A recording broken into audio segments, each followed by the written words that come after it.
எல்லாரும் எப்படி இருக்கிறீங்க? இன்னைக்கு நெத்திலி மீன் குழம்பு எப்படி வைக்கலான்னு பார்க்கலாமாங்க? ஃபர்ஸ்ட்டு ஒரு கடாய வந்து நல்லா சூடு பண்ணிட்டு, அதில 4லேருந்து 5 டேபிள் ஸ்பூன் போல கிரவுண்ட்நட் ஆயில் கடலெண்ணெய சேர்த்துக்கிட்டு 2லேருந்து 2 1/2 டீஸ்பூன் வந்து ஃபர்ஸ்ட்டு வெந்தயம் சேர்த்துக்கணும். நல்லா எண்ணெய் சூடாயிட்ட உடனே. வெந்தயம் லைட்டா நிறம் மாறி வரும்போது கடுகு உளுத்தம் பருப்பு சேர்த்துட்டு, அதுவும் பொரிஞ்ச உடனே 20 பல்லு போல பூண்டு நல்லா 1, 2ஆ தட்டி சேர்த்துக்கலாம். பூண்டு ஒரு 3லேருந்து 4 நிமிஷம் நல்லா பொரியட்டுங்க. அதுக்கப்புறம் 2 பெரிய வெங்காயம் நீல வாக்குல நறுக்குனத அதையும் சேர்த்துக்கிட்டு, 2 கொத்து கருவேப்பில நல்லா பிச்சு சேர்த்துக்கோங்க. அப்பதான் ஃப்ளேவர் நல்லாயிருக்கும். கண்ணாடி பதம் வர வரைக்கும் நல்லா சுருண்டு வர வரைக்கும் வதக்கிக்கோங்க. வெங்காயம் வந்து கண்ணாடி பதம் வந்த உடனே 2 தக்காளி அதே மாரி நீல வாக்குல வெட்டி சேர்த்துட்டு, கல்லுப்பு சேர்த்துக்கோங்க ஒரு 2 டீஸ்பூன்.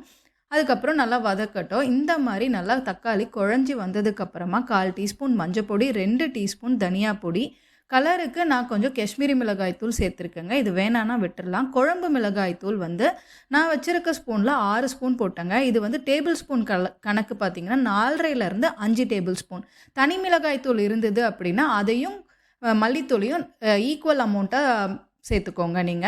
இது ஒரு 2 நிமிஷம் போல மசாலா நல்லா வதங்கின உடனே, அதுக்கப்புறம் 1 1/2 கப் போல தண்ணி சேர்த்துக்கிட்டு, ஒரு 2 துண்டு மாங்காய் இல்லன்னா வந்து இந்த மாரி மாங்காவோட கொட்டை இருக்கும் இல்லையா? அது மட்டும் சேர்த்துக்கோங்க.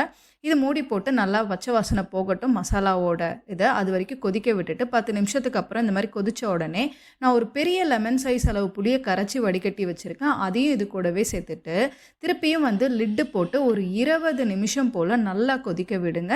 மீடியம் ஃப்ளேம்ல வச்சு. 20 நிமிஷத்துக்கு அப்புறம் குழம்பு நல்லா சுண்டி வந்து எண்ணெய் தெளிஞ்ச உடனே, இதில வந்து ஒரு 1/2 கிலோ போல நெத்திலி மீன் வந்து நான் வாஷ் பண்ணி வச்சிருக்கேன். இப்போ அதையும் கூட சேர்த்துக்கலாங்க.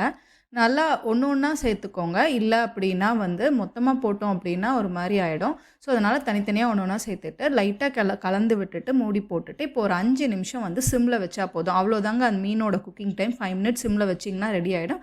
கடைசியா கொஞ்சம் கருவேப்பிலைய தூவி இறக்கி வச்சிரலாம்.